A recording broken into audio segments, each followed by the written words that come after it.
Bootleg games are fascinating, man. Who in their right mind does not want to have a game made about the Titanic? I know I do. There's just something special about pretending you were part of a tragedy. Yep, it's one of those days. Today we're going to play a variety of bootleg games. I have 10, kind of, and some look genuinely interesting, then others seem fun.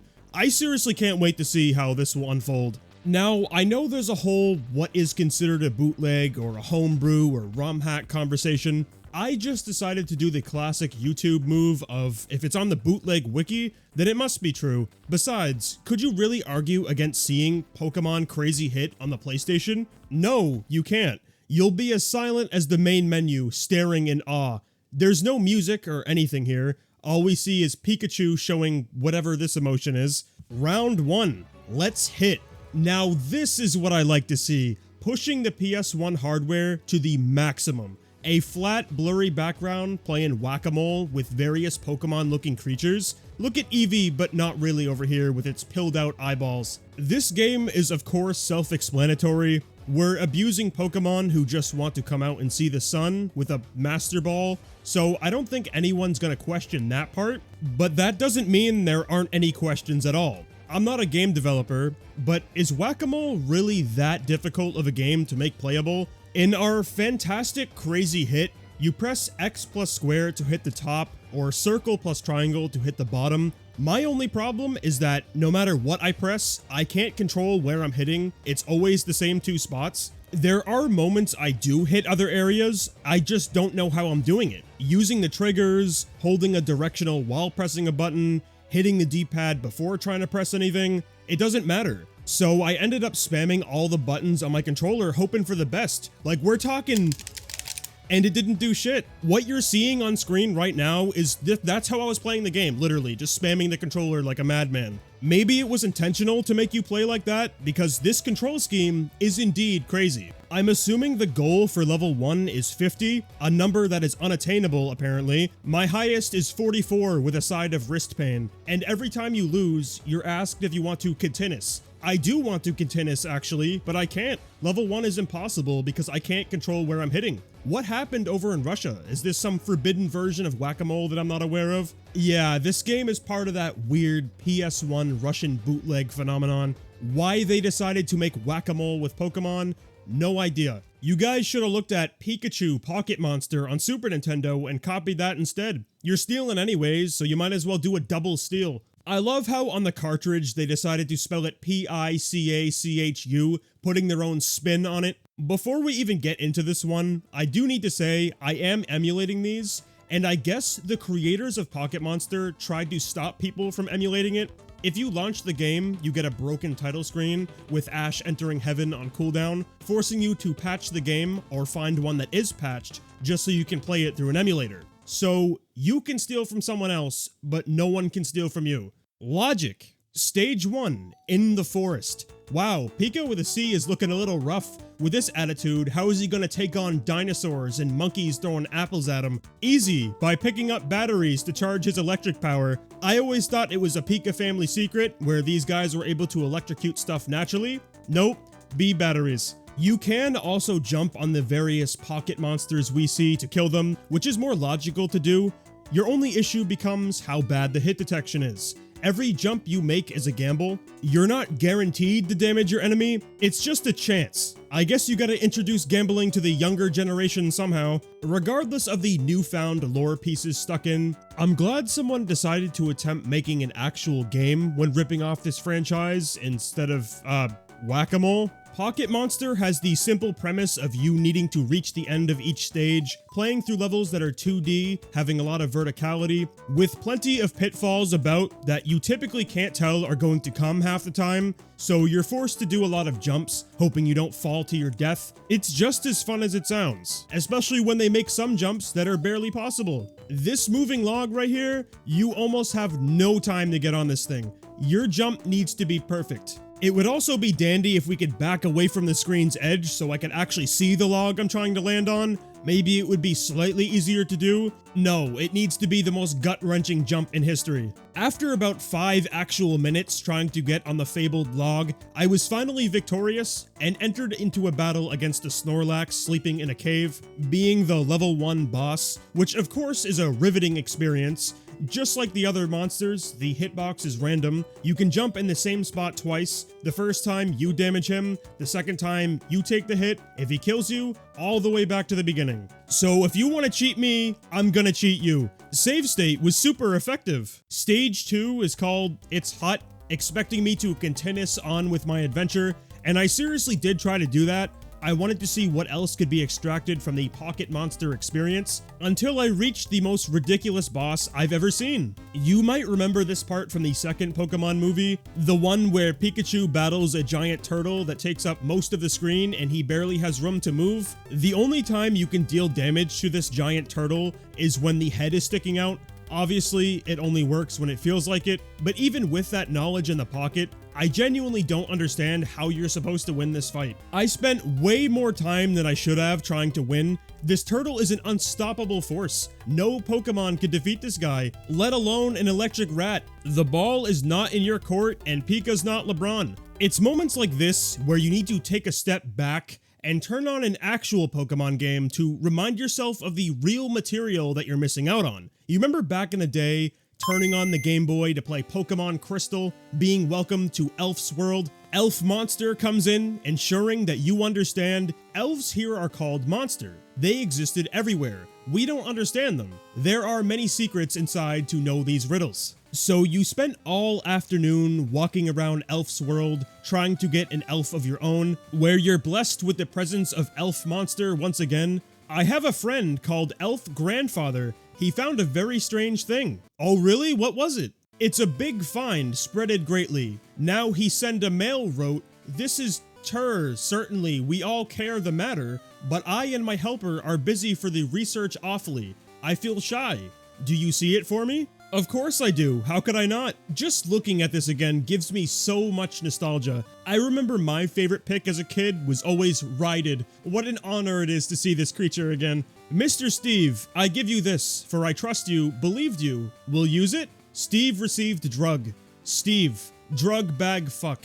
Alright, I'm done. This was something I needed to include. If you don't know what this is, the streets call it Pokemon Vietnamese Crystal. From what I understand, nothing is different. It's straight up Pokemon Crystal, but it has horrible translations that are hysterical. When I'm going against my favorite Pokemon like Ood or Lap, what else can be said aside from greatness? The only thing you could do to make this experience even better is if you added a real corpse. Seriously, that's what all the standout games do, like Hong Kong 97. Whenever anyone is speaking on bootlegs, you gotta talk about this game. It's an unwritten rule. Like, come on, it shows the power of the indie writing scene. What real game studio can get the blood flowing like Hong Kong 97, stirring up a storyline of murdering the entirety of China by yourself, playing as Jackie Chan, or he can go by his street name, Chin. I've never been to China, but I didn't know the entire country is a Coca-Cola bottle. You've probably seen this game before. It's been hovering around the internet for a long time.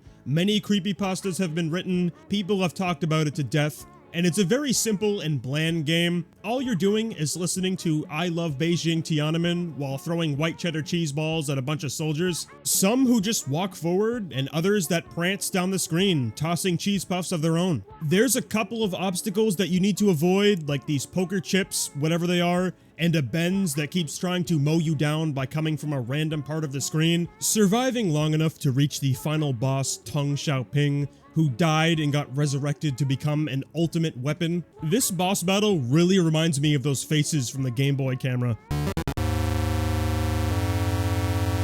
He dies in seconds, then the game continues on infinitely, where Teng Xiaoping returns periodically to try smooshing you into the bottom of your TV screen. The game is not good, and it also has a psychopathic concept if you put half a second of thought into it. But the most infamous part of Hong Kong 97 is the dead body you see whenever you get a game over, which happens after getting hit a single time. And this is you. It looks a lot different than Jackie Chan, but it's you, I guess. This picture is also seen whenever a soldier gets blown up by a cheese puff, so I guess everyone just morphs into this man when they die. People have speculated over the years what this is or who this is, claiming the body is of Leszek Belinsky, who passed away on the same year shown down here. The image is in fact real, it's just not him. The picture is taken from a shockumentary called New Death File 3 covering the Bosnian War, and one of the deceased civilians shown on screen, as with the timecode, matches Hong Kong 97 perfectly.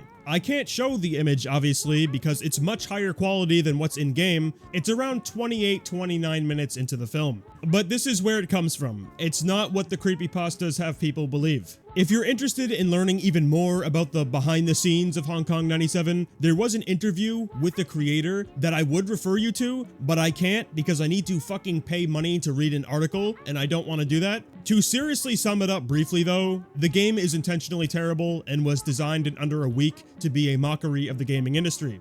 It's nothing deeper than that. And yeah, I know you don't want to listen to the boring stuff you've probably already heard before. You want the good shit of the bootleg world. Alright, I got you then. Tekken 2 on NES. Earlier on, when I said there's a conversation about what is considered a bootleg and what is a homebrew, this is the first game that came to mind. Usually low quality, bad gameplay, or basically everything we've talked about so far is what you expect from a bootleg game, but Tekken 2 on NES is actually good. For NES standards, obviously. We have the starting arcade roster along with doubles of them for some reason. And look at this. The music is a bunch of barely comprehensible racket as expected from mostly every game on NES, but the core gameplay is functional, mostly. A punches, B kicks, and pressing both buttons together seems to do a special attack, I guess you could say. There isn't really much you can do with two buttons when it comes to a fighting game, so the creator is just maximizing the hell out of it, building a genuinely great experience for the original Nintendo. If this actually released, I could imagine players would still be busting on it to this day. And I know some of you out there are wondering, this is an arcade game, you always gotta ask the question, is the AI fucked? They don't seem to read your inputs here or anything, because I don't even think the NES would be capable of doing that. Maybe it is. I only ran into two problems throughout my time playing. One, Nina, for whatever reason, is disgusting. She kept beating me over and over again until I found out how powerful Law is when you press the two buttons together. His pasta noodle ass leg dominated Nina with ease. I thought that was the worst of it, but that's where problem number two comes in. The Iron Grandpa. That fight was even worse. Heihachi was pretty far into the ladder, which I presume is 16 fights in total, since you fight each character twice, due to there being two separate icons of everyone in the character select. Closing that mystery right up, but he seems to hulk up partway through the fight, pressuring you to Kingdom Come.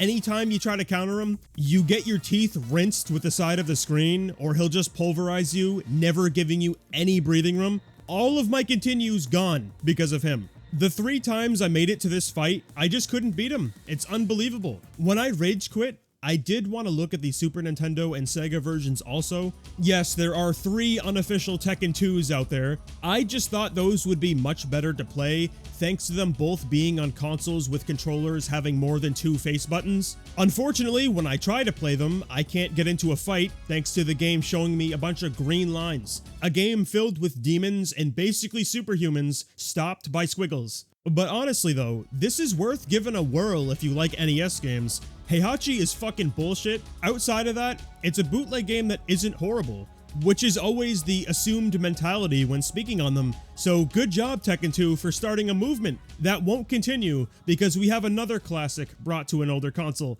The official title is MK5 Mortal Kombat Sub-Zero. This is a Sega Genesis version of Mortal Kombat Mythologies. Why? That's all I have to say. Why this out of all games? Whatever, let's just see if Mortal Kombat 5 lives up to the real deal. And look at that, we're in. Mortal Kombat 2 Sub-Zero battling it out against Mortal Kombat 3 Kano. This is what we've all wanted to see. Of course, the moment can't be perfect. What ruins it is that the control scheme is almost exactly the same as the normal game. Your only major change is that there are no combos. We have Mortal Kombat 2 logic. Everything else is the same. meaning the fun of needing to manually turn yourself around is here, and it's also the same button you block with for some reason, creating a lot of issues while you're trying to kill someone. But that's not even the worst part to me. I could deal with all that. I've beaten the real thing multiple times. I wanted to die throughout the whole playthrough, but it was done. With this port, I guess, the lag, hit detection, and input delay is unreal. When you're trying to fight someone, you can't pull off a move without an anxiety attack kicking in, even if you don't have them. You are forced to play like a jackass and spam the same attacks repeatedly, or keep freezing whoever you're going against, if the freeze decides it wants to work, of course. Since we're living out the lore of Sub-Zero with this one, he must still be learning here, that's why it doesn't function right. He doesn't have the correct hands. After I completed level 1, I knew this game was going to be a treat. Level 2 is called Luelement of Water, which is the sewer level. Thank the underworld, they skipped over the air level. I couldn't imagine dealing with all that here. It's not like this is much better though. We have multiple Sonias as enemies. One is yellow and the other is green, and we learn here any green enemies, aside from Kano for some reason, shoot projectiles that have the hitbox size of a planet, obviously, why would they not? These green people also appear to have more health than the yellow ones. I'm not fully sure on that, I could be wrong. I mean, it doesn't really matter if I'm wrong anyways, since everyone is a fist and foot sponge regardless of what color they are, so what do I know? I was traveling through the sewers, doing parkour, noticing how authentic to source material this port is. Almost every room looks exactly the same, so I don't know where the hell I'm going. In this level, you need to find 3 keys and use them to open various doors on the level. Good luck trying to do that. What made accomplishing the key conundrum even worse is that every time you enter a room, you need to fight 3 enemies, and when you leave the room and go back inside, the enemies you just killed respawn. These sewers are filled with dead ends that make you go back where you came from, so you'll end up getting chipped down over time by the onslaught of Sonias. On top of not knowing where to go or dealing with this while you're traveling to doors scattered around the level, it's not fun. This level took me over an hour to beat. It was fucking miserable. I cannot stress how frustrating it was. When I opened the final door, it brought me to a fight against the real Sonia, I think. I just swept her floors and went to the element of earth. And look at that, it's actually spelt right. Level 3 is littered with pitfalls and traps that either instantly kill you or bring you to practically no health at all. Thankfully, there are health items scattered about that you can activate when needed. You can also carry them over from the previous level, if you still have any. They will be burned pretty fast though, because of those traps or one of the green Liu Kangs that throw triangles at you. Even with that hogwash though, level 3 wasn't terrible to get through. Don't get me wrong, I'd still rather jump out of a plane and get sucked into the turbine, since again, fighting enemies is not fun whatsoever, and the game forces you to do it constantly. If I could actually do something else aside from hoping my freeze works and either following up with a roundhouse kick or sweep, maybe it would perk me up a little bit more. Regardless, thanks to the caves being more straightforward, you can stomach it until you reach level 4, where that joyous finding the keys layer is put back in, but here it's even worse. The objective is the same, grab 3 keys. This time though, it's much more convoluted due to this level being much larger and you needing to find the specific pedestal to put each key on, all while fighting the same repeated waves of enemies with plenty of dead ends scattered about, all areas looking the same, and having hallways where you need to avoid the interdimensional swinging battle axes that remove 60% of your health. It's ridiculous. The forcing me to stop and fight enemies is my biggest problem. If you could just run by everyone, this wouldn't be an issue. It would be annoying, but you'd be able to deal with it. With the way it is here, just like the second level, you slowly get chipped down while trying to figure out where you're going, and you end up losing all your health items, respawning you at a checkpoint when you die, assuming you got a key. If not, you go back to the beginning, creating an unbelievably frustrating experience. No human in the world, unless their brain is on another planet, could deal with this and not lose their shit. Never in my life would I think a bootleg game would piss me off this much. When you're running around for 45 minutes, making little to no progress, getting chest pains, trying to find only a second key, is it really worth it at that point? No. What am I missing out on anyways? The end. Thank you for play this game. So, nothing. I will say though, my rage quit was worth it. I found my new favorite game by doing it. Mortal Kombat 6 28 people. I was dominating the ladder with my new main, Black Glass, or Ninja Killer. What, you never heard of these guys? It might be hard to tell who is who on this character selection screen, since we do in fact have 28 people, but this game is filled with classics like Rayman, a character who has been pulverizing the competitive scene for eons. Once you take the journey of over time and space with Donkey Kong, specifically the fifth one, you'll begin to understand. So let's go through that quest. Before we do though, embrace this cover art. New game color, English treasures, Donkey Kong with a do-rag, I think.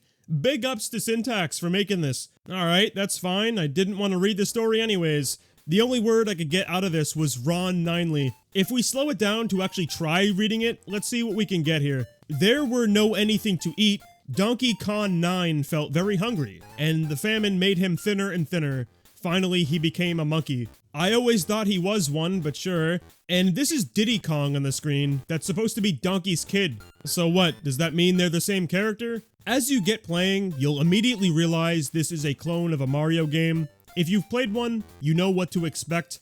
The good old stomping on enemies, where you hope damage is dealt to them and not to you, grabbing meat to turn small monkey into big monkey, and running through the levels, watching the game barely able to handle itself. We got some small flashes here and there, 2 enemies on screen at once making the game lag. It's just an incredible feat to look at. I'm not sure if these features were present in Donkey Kong 2 through 4, but 5 was next generation, clearly. Upon getting further into the game, the levels seem to rely on cheap bullshit to kill you, stuff you don't expect or have any warning is coming, and with meat pickups being unbelievably rare, you're going to die a lot. But do you really think that's gonna stop me? Like, I can't handle that? I will do anything to kill Dracula with Donkey Kong, even if he has an invisible wall above his head. Donkey Kong 9 came through all kinds of difficulties. Conquered Lon Bedowind, saved Sodoma. Finally, the world resumed livingness from then on. The end. Wow, what a tale. It seems a lot of bootleg games try to emulate Mario character franchises, Mario's games themselves, or Sonic. Seriously, out of curiosity, I tried Super Mario 14, making me ask a lot of questions, like why make so many of these, why are Mario's eyes so big, and why does it say Wario down here? Mario 14 was surprisingly functional and had a battle similar to one found in a Mega Man game. This stuff is just too normie for me though. I'm looking for more original content, like a game about one of the biggest tragedies in American history. I think I can show this on YouTube because of how blurry it is, but this is a Game Boy game that opens up with this right here as the opening cutscene. What the fuck? This is actual pixelized footage of it. I can't wrap my mind around games made about tragedies. Is this some sort of newfound gaming subgenre? Unfortunately with this one, the game isn't even original. It's a port of the first Metal Slug, and it's actually not even bad. This is a decent port. Our only big difference is in between levels, we get to see exchanges between George Bush and Osama, making the whole situation even more questionable. If you're gonna make a game about something of this nature, why not go all out? What's the point of adding all this in the beginning and just porting Metal Slug? I don't get it. Just do what they did with the sponsor of this segment, the Iceberg from 1912. Over 1,000 people may have died, but all we see is dollar signs. At least this one's based on the movie. Releasing an NES game for a movie that came out in 1997 and 2005 is certainly a choice. I couldn't imagine their reasoning behind it. Who knows? Maybe this game about the Titanic will be a good one. We get to pick from Jack or Rose. I decided to go with the alpha male himself, where I ran into problems the instant the game started, putting the snow on the iceberg once more. The controls are abysmal. How do you expect someone to play this? When you're trying to jump across these boxes, you can't jump, then move forward. Your character needs to take a few steps and then jump, if that makes sense, creating a very awkward gameplay loop on top of the visible lag you get when you just walk. But I was actually dealing with it for a little while until I ran into the most indomitable obstacle anyone has ever seen: stacked boxes. I was sitting there trying to jump on it, giving it a kiss for a little while, and kept getting killed by a rat on the floor, not understanding how you get on top of it. It got to the point I switched characters to see if something changed. No, it was just me. Apparently the whole time I was able to climb by holding up and just didn't know it. Thank God. I was getting worried I wasn't going to be able to see how the Titanic story ends. I escaped whatever part of the ship we're inside of, and are we celebrating now? It looked like the ship was sinking in the last room. How do we have time to light off fireworks? Oh no, the entire ship is falling apart. Puffs of purple smoke is coming out of the pipes. We're glitching up ladders to ascend parts of the ship, looping our way through, avoiding treacherous areas that are not clear whether you're going to take damage or not. How am I supposed to know this or this is going to hurt me? At this point, I'm just expecting everything to kill me. Expect the unexpected is the lesson of this game. As I was continuing along, I realized there's no enemies in this game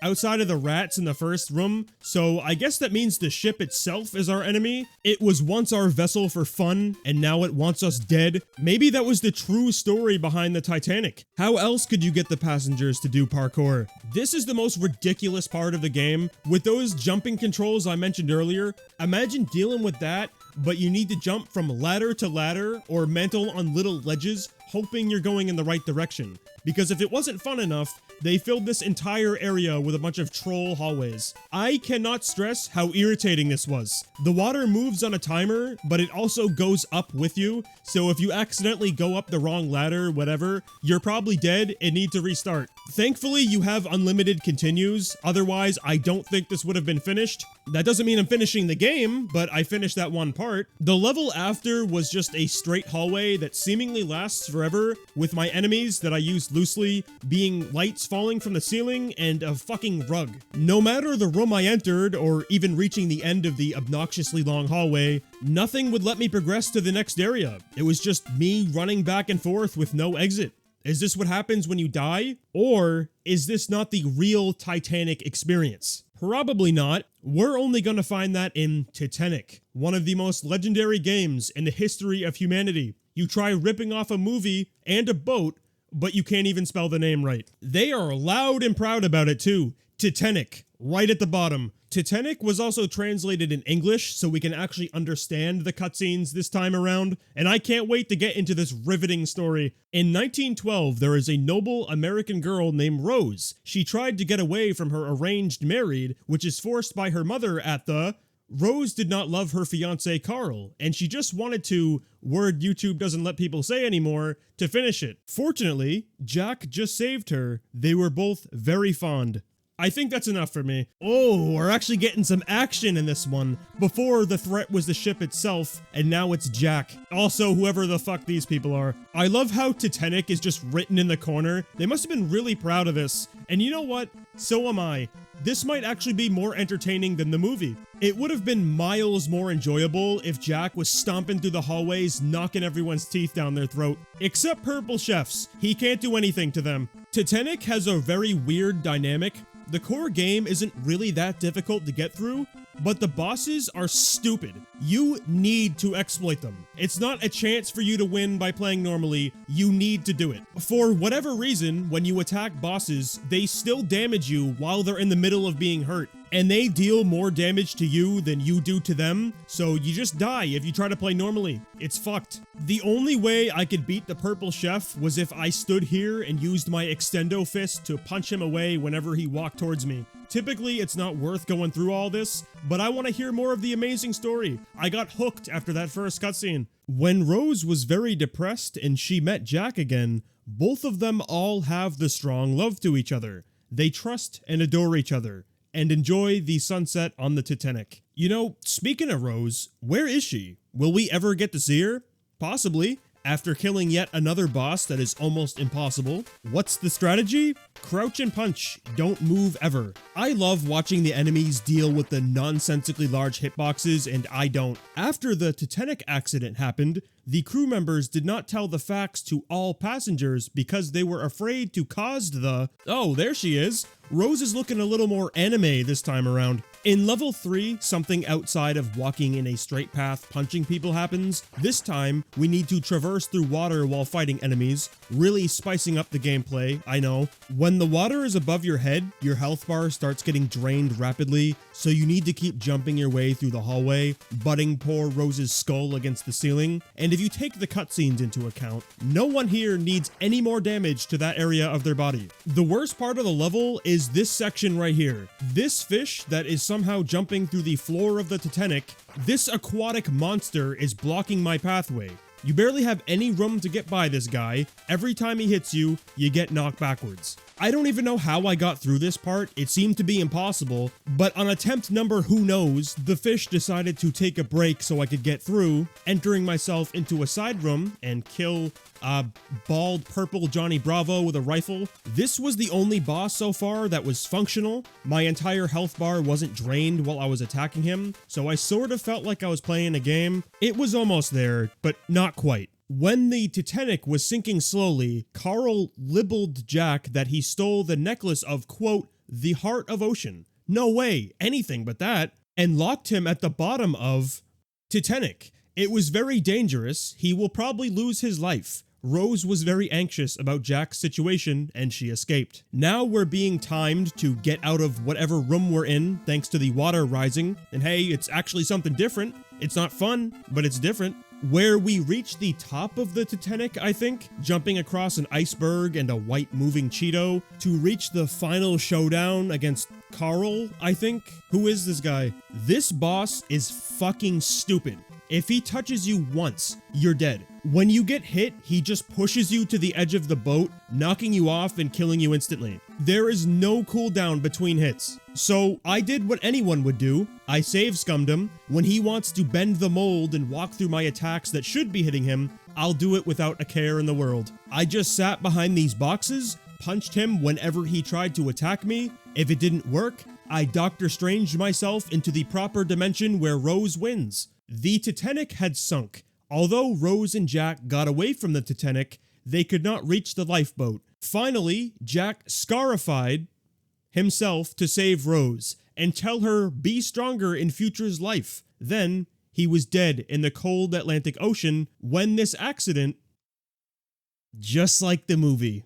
Look, going through these games is definitely a pretty interesting time, regardless of what happens. That one right there was definitely a mouthful. You get lost in the sauce. Like, I ended up playing more than 10 games here, actually. But you could also argue I didn't even play one. I guess this is just the nature of bootleg games. It's a very weird phenomenon, to say the least. And we haven't even gotten into consoles yet. I tried my best to get the most entertaining ones I could find, and hopefully that succeeded to some degree. When you're looking at games about tragedies, how much more successful can you get, right? Of course, make sure to leave your thoughts in the comments about these kind of video games. I'm prepared to see what you all have to say about them. And if you somehow made it to the end, thank you for watching.